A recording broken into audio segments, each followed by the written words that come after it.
You don't notice the chaos right away. She enters silently with an angelic smile and a beauty that paralyzes.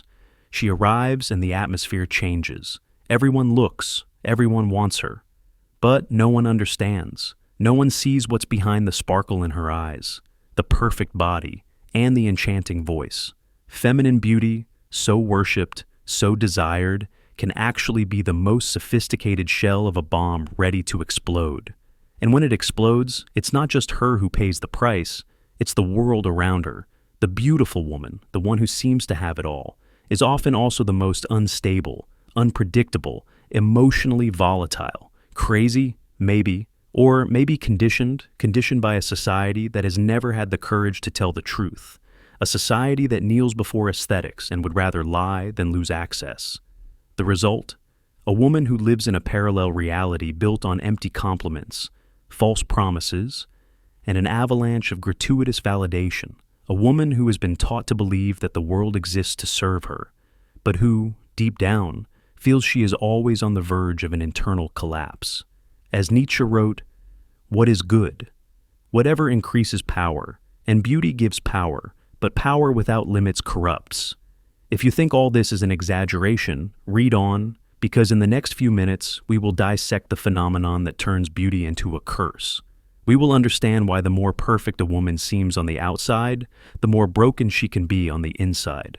Above all, we will reveal the dark secret that keeps these women hostage to themselves, and to the men who do not have the courage to free them. You will leave this video with a vision few have the courage to face. Beauty doesn't just open doors, it unlocks the vault of illusions. When a woman realizes, even in her teens, that she only needs to exist to be desired, the world begins to bow down before her. Older men look at her differently. Teachers change their tone. Peers become emotional servants. But she is still a child. She doesn't understand the nature of the power she has just conquered. She only feels its effect. And the effect is addictive. This is the critical point. Her brain is still developing, emotionally immature, but the reality around her already treats her like a goddess. No one dares to say what they think anymore. No one imposes limits anymore. After all, to contradict a beautiful woman is to risk what everyone secretly wants from her: attention, approval, or the dream of conquest. In this invisible game, the first crack appears in the beautiful woman's mind. She begins to live in a universe where the truth does not enter, because the truth does not get laid. As Dr. Orion Tarabon explained, these women live surrounded by men who would rather lie than lose access. The lie here is not the classic, blatant, obvious one. It is subtle, elegant, socially acceptable. You are right. You are wonderful. No one would ever tell you otherwise. And they don't say it because saying it would imply risk, and risking honesty, in this context, means losing power. Society teaches it is better to keep the peace and stay close than to tell the truth and be discarded. The analogy is perfect. Imagine working in a company where the boss is fragile, unstable, and narcissistic. You know, a simple suggestion can be interpreted as an attack.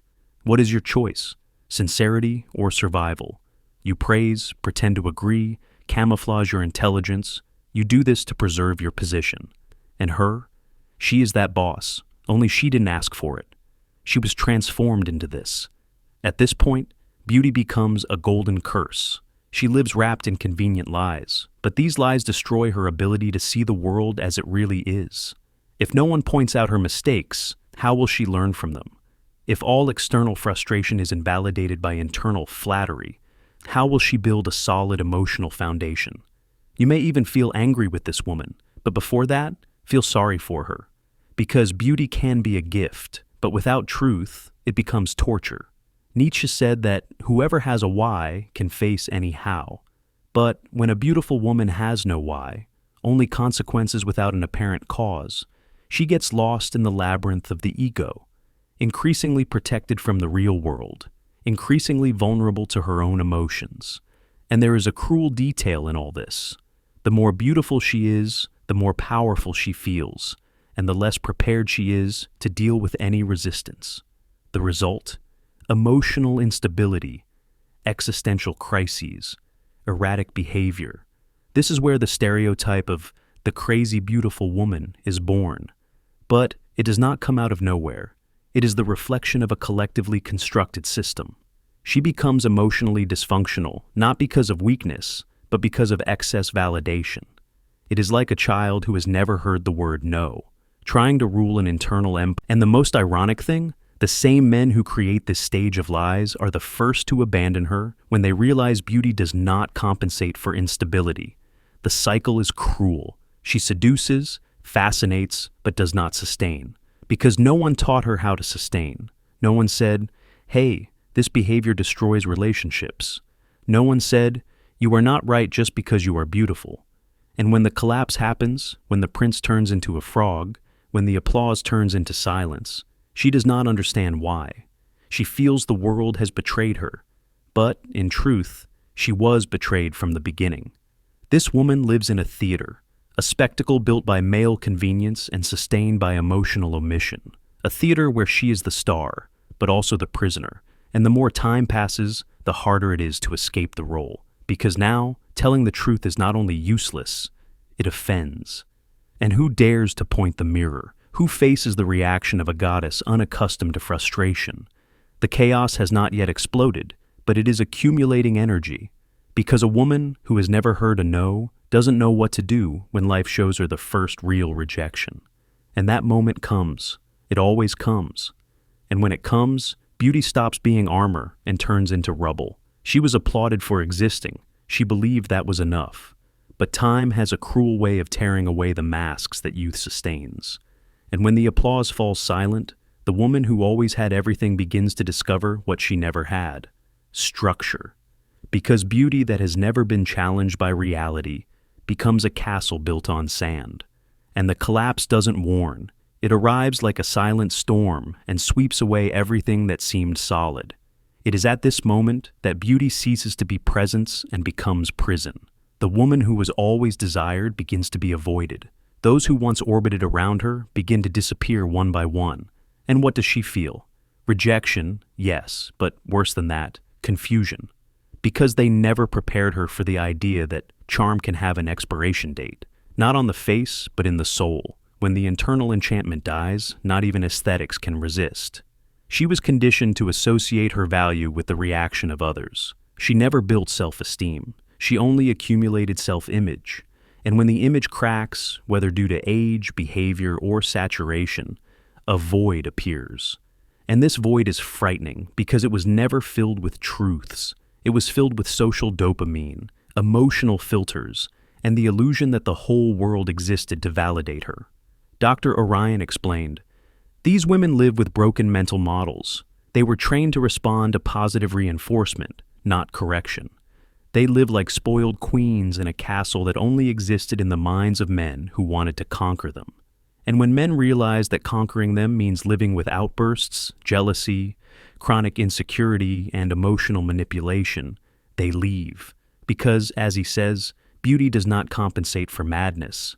But many men learn this the hard way. The tragedy lies in the fact that she sabotages herself without realizing it. She learns to use the power of beauty as a shield, as a sword, as currency. But she does not learn to use it as a mirror, and any power that does not become self-knowledge becomes a trap. She begins to manipulate, test, challenge, dramatize. All of this unconsciously, as a desperate attempt to maintain control, to keep eyes on her. Because deep down, she feels that without the theater, the stage collapses, and she doesn't know who she is away from the audience. Robert Greene said that seduction is a subtle art built on fascination, not on chaos. The powerful seductress is not the one who screams, demands, cries, explodes. She is the one who enchants through silence, mystery, and emotional intelligence. But these women, deprived of the truth from an early age, lose the ability to develop this depth because they never needed it. It was never demanded of them. Just smiling was enough. Just being there was the prize. But now, the game has changed. Beauty then becomes a curse because it starts to attract what she no longer wants. Superficial men, disposable relationships, repetitive cycles of involvement and abandonment. And she starts to believe that all men are the same, but she doesn't realize that the problem is not the men. It's the filter. A filter created by a lifetime of listening to what she wanted to hear, not what she needed to hear. This is where emotional instability arises, not as a natural trait, but as a symptom of identity collapse. She reacts badly to simple criticism. She interprets feedback as an attack. She lives between extremes, love and hate, desire and contempt, affection and aggression. The emotional roller coaster is not charm. It is camouflaged despair. It is an inflated ego trying to survive with shallow self-esteem. And society, once again, reinforces the chaos. It calls her temperamental, intense, difficult to deal with, as if it were an added charm. It is not. It is a disguised scream. And the cruelest thing? Self-sabotage becomes the norm. When she finds a good man, she tests him. When she finds someone who tells the truth, she rejects him. Because the truth hurts most for those who have been trained not to deal with it. She falls in love with those who ignore her and despises those who truly see her. Because truly seeing her means breaking the spell. And the spell is all she has. This is how she single-handedly loses the game she seemed to be winning. She sabotages opportunities, destroys relationships, and locks herself in increasingly dense emotional bubbles. And all of this in the name of a narrative that was never hers. It belonged to others, to men who wanted something in return, to a society that deified her without purpose, to a culture that taught her that being desired was the pinnacle of existence. But desire without connection is just an addiction. The beautiful woman, at this point, doesn't need another compliment. She needs a mirror. She needs someone to tell her, "You are lost, and it's not your fault. But it is your responsibility to get out." But that someone almost never comes. Because the only kind of man who could hold her in this collapse is the kind she has learned to reject. And that's exactly what we're going to talk about next. Somewhere in this woman's past, or rather, in the absence of such a place, is the turning point that could have prevented everything. Because there is only one type of man who has the power to keep her connected to reality, even when surrounded by applause, filters, and lies. The man who does not want to seduce her, but to structure her. The man who does not bow down to beauty because he has seen the world from the inside. This man has a symbolic name, Father. When there is a father or an older brother or a strong, upright male figure who says no with love, who applies consequences, who demands dignity, something powerful happens. She learns that the world does not exist to serve her. She understands that her value is not in the mirror, but in her posture, and that is rare, because even these men, when they exist, fail. Their love for her is great, but sometimes it is weak, and a weak love in the face of feminine beauty is useless. It gives in. It protects too much. It doesn't correct. And then, even the best lose control of her reality. The result? The woman grows up without reference. And when she finds a man who dares to correct her, she attacks him. When someone shows her a mirror, she breaks it. Because truth, for someone who has lived on lies, feels like violence. And the only man capable of withstanding this initial emotional violence is the man who doesn't need her validation. The man who doesn't play the game of seduction, who isn't there to score points, but to keep his bearings. This man is rare, and even when he does appear, she rejects him. Because everything inside her screams, "This is not safe." Her mind has been trained to seek comfort, not growth. And the truth, the real truth, is uncomfortable. But it is also liberating. The woman who has the courage to face the discomfort of a real mirror begins to be reborn. She sees her own contradictions, her own manipulations, her own traumas. And for the first time, she feels something genuine, connection. But here's the brutal detail. Most women don't want connection. They want control. She wants to keep the theater going. And in this desire for control, she pushes away all the men who could really transform her. Not because they are bad, but because they are honest. And honesty, as Dr. Orion said, doesn't get laid, it bothers, it confronts, it forces you to grow. What remains then are the same fragile, sycophantic men, willing to do anything except tell the truth. Men who feed her like an addiction. And she, lost in her own reflection, confuses this with love. But love without a mirror is just another form of lying, and the lie that destroys the most is the one that comforts. In the end, beauty is just the stage. Chaos is born in the script. And this script was written by a cowardly culture, by needy men, by dysfunctional families.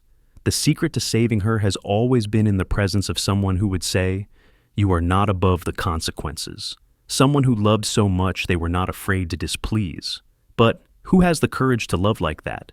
Who is willing to hold up the mirror, even knowing they might be hated for it? Few. Rare. And these rare ones are the ones who could prevent the beautiful woman from becoming a goddess in free fall. Maybe she is not crazy. Maybe she is just addicted to a world that taught her that being beautiful was enough. Maybe the chaos she carries is just the natural reaction of a soul that has never had contact with reality. And if that is the case, beauty was never the problem. The problem was silence.